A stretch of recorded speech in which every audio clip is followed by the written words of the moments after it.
welcome to today's On This Day in Tudor History. I'm Claire Ridgway. I expect you know that by now, but if you're new to these videos, I'm here every day of 2019 and probably beyond, serving up some Tudor trivia on this day in Tudor history from the Tudor period, obviously. Today I'm taking you back to 1554, the 23rd of February 1554. At 9 o'clock in the morning on that day, Henry Grey, Duke of Suffolk, was led out to the scaffold on Tower Hill.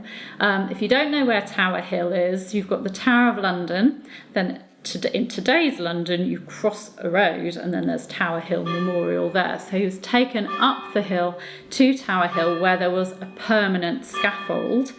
The bells, they always ring when I'm talking about being led to the scaffold. It's very handy. I don't actually time this especially, but there you go. They're ringing out for Henry Grey. He was led out to the scaffold on Tower Hill to be beheaded for high treason. His daughter, Lady Jane Grey, or Queen Jane, had been executed 11 days earlier, along with her husband, Lord Guildford Dudley. Now, Suffolk had originally been pardoned for his part in putting his daughter Jane on the throne in July 1553. Now, he'd been pardoned because his wife, Frances, who her married name was Grey, but her maiden name was Brandon. She was the daughter of Charles Brandon and Mary Tudor, Queen of France. She was therefore related to Mary. She was Mary's cousin, Mary the First cousin. And she'd gone to the Queen and she'd pleaded sort of on behalf of her family. And Mary had left Lady Jane Grey in the Tower, but had pardoned Suffolk and he'd been released.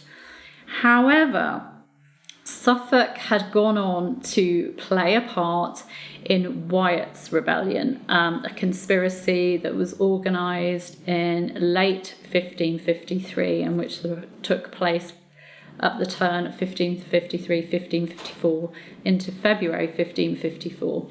And the plot, Wyatt's rebellion, was the idea was to depose Queen Mary I and to replace her with her half-sister, the Protestant Elizabeth.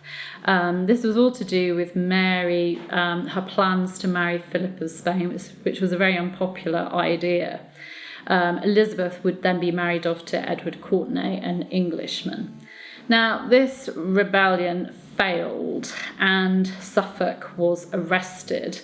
At the time he was arrested, he was trying to get out of the country. He was in disguise trying to flee.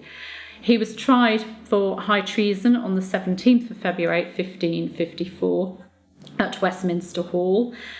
He was charged with inciting war in the county of Leicester, posting proclamations against the Spanish marriage and plotting the death of Queen Mary.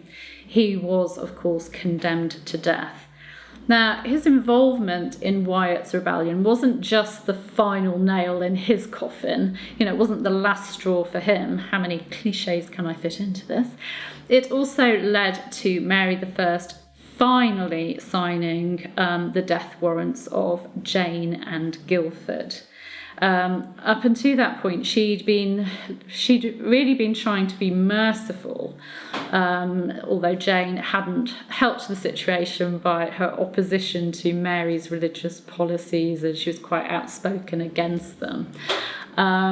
Mary had planned to be merciful to Jane and sort of allow her to be released under house arrest, but Jane's behaviour, the fact that her father was involved in this rebellion, and the idea that Jane could be a figurehead for other rebellions if she was left alive, the pressure she was receiving from her council and from Spain, all led to Mary finally signing the death warrants.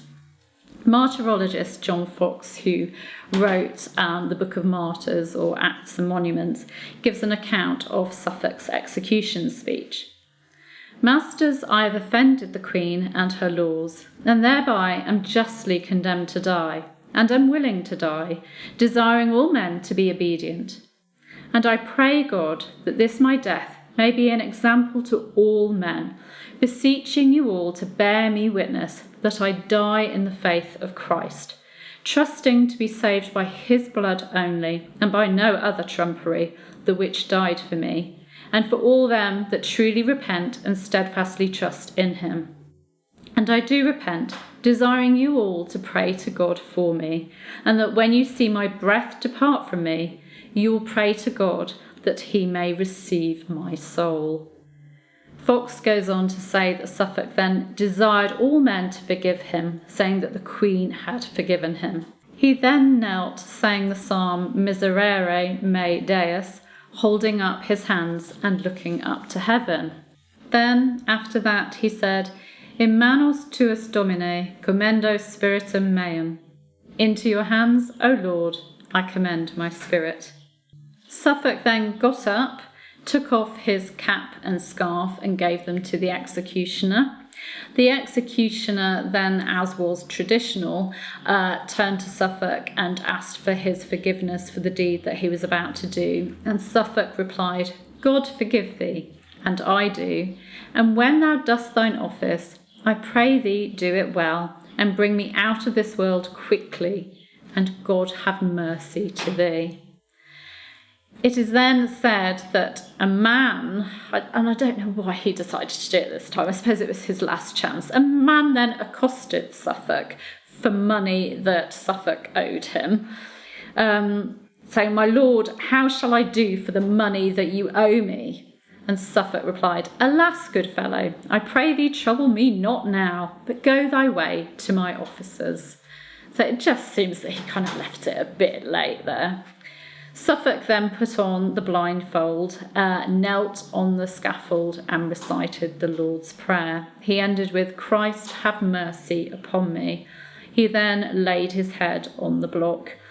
The executioner, who had obviously listened to Suffolk's plea for doing this quickly, took off his head with one stroke and then held up the head for the crowd to see. Suffolk's remains were then taken to the chapel within the tower, the chapel of St. Peter ad Vincula, and buried there. But there's a little bit more to this. There's a bit of trivia, a bit of kind of ghoulish trivia. There is a story about Henry Grey's head. Now, this story comes from the 1919 book Unknown London by Walter George Bell. And in that book, Bell writes of how he visited the Church of the Holy Trinity in Minories in London.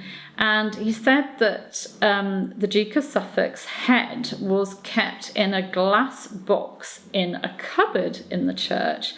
And he explains that it was believed that Grey's wife Frances had saved his head, which had allegedly been put on one of the pikes on London Bridge, to have it buried in the church there where she worshipped.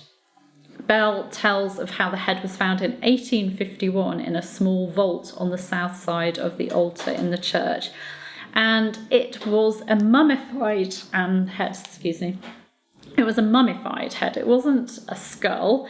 It still had leathery skin on it. It was a mummified head. And it was said that it had been preserved due to oak tannin from the oak sawdust that it had been buried with. Now, the Church of Holy Trinity in Minories closed in 1899, and it was united with St. Botolph's Church in Aldgate. Holy Trinity was dismantled, and Bell explains that the head ended up in the Vicar of St. Botolph's cupboard. So just the story gets worse, but that later it was moved to a vault in the crypt, and then apparently in 1990, I've read, it was buried in the churchyard after excavations were done in the crypt. So I'm not entirely sure whether it was really Henry Grey's head, but it was obviously someone's head, and it's just an interesting story. So there's a legend to do with Henry Grey, Duke of Suffolk, who died on this day in history in 1554. So I do hope you're enjoying these videos. You can, of course, subscribe to my channel by just clicking that button there and hitting the bell to be notified when new videos are added.